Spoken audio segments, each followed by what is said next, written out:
Walks in nature can be a great opportunity to practice letting go. Letting go of stress from earlier in the day and thoughts about the future. It can be a kind of moving meditation where you're always in between where you've been and where you're going, but only if you consciously choose to practice this. In this video, I'm going to talk about exactly how to do that.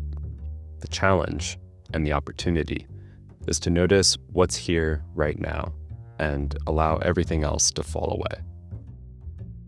There are lots of things on walks that can serve as our anchors.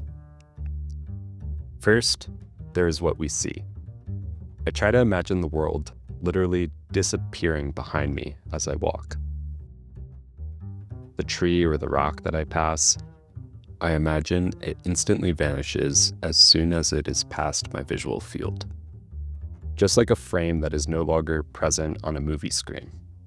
It was here, it was real, but now it's behind me and gone. I'll walk for a while and really try to believe that the only things that are real are the things that I can see here and now.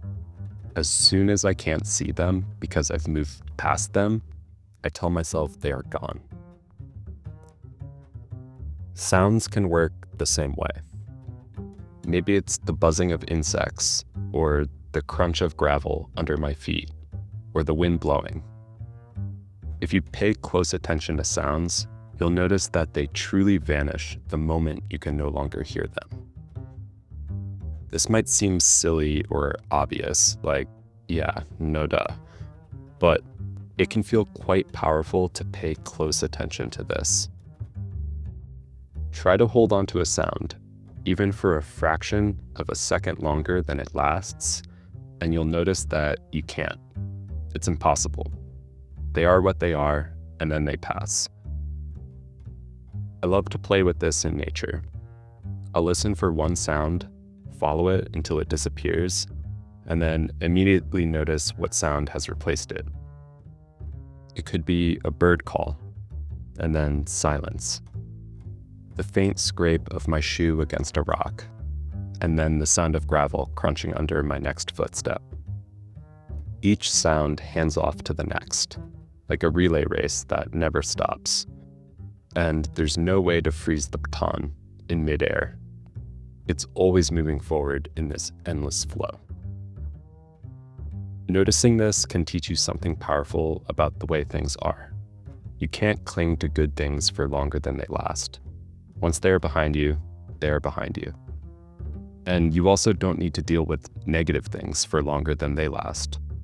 Again, once they are gone, they truly are gone. Of course, we carry memories of things, but they are more like echoes than they are the real thing. Try to recall a past conversation and notice how it's kind of like listening to it be played out underwater. The voices are muffled, incomplete, not quite true to what was actually said.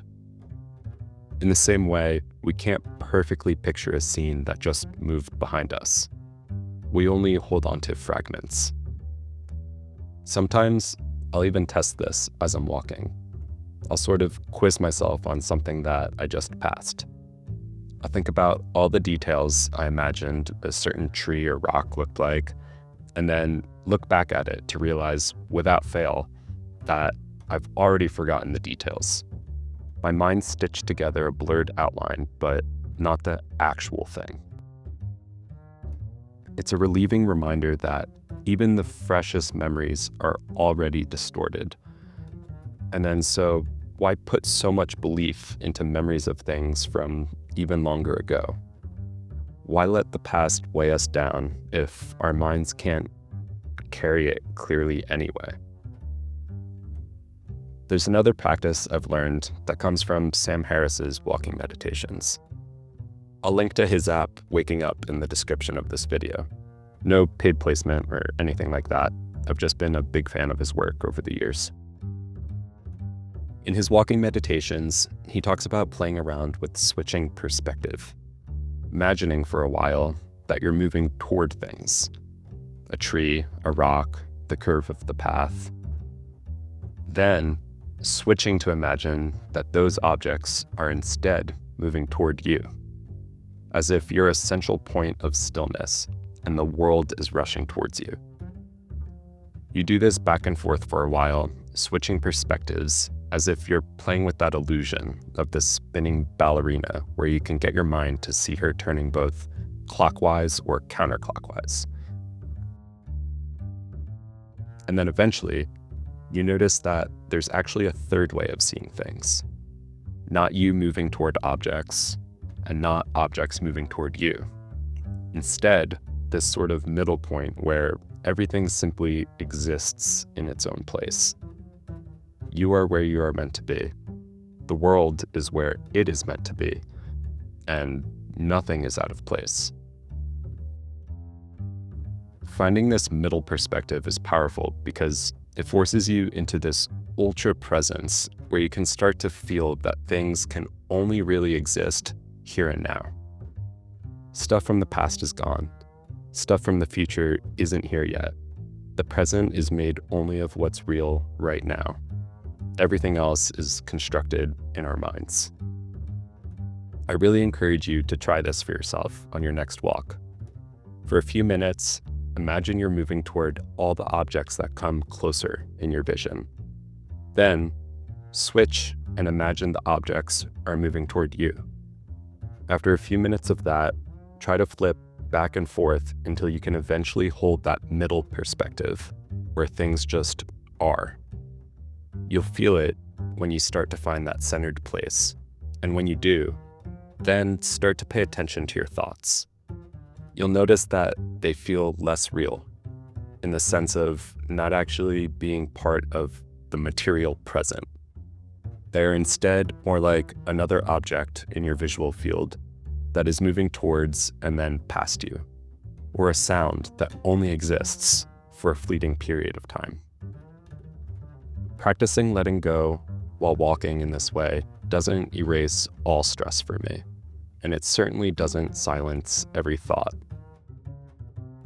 But for me, it does remind me that I have a place to stand, or perhaps more accurately, walk, where the past and the future can be as they are, and I can exist where I am, in the middle.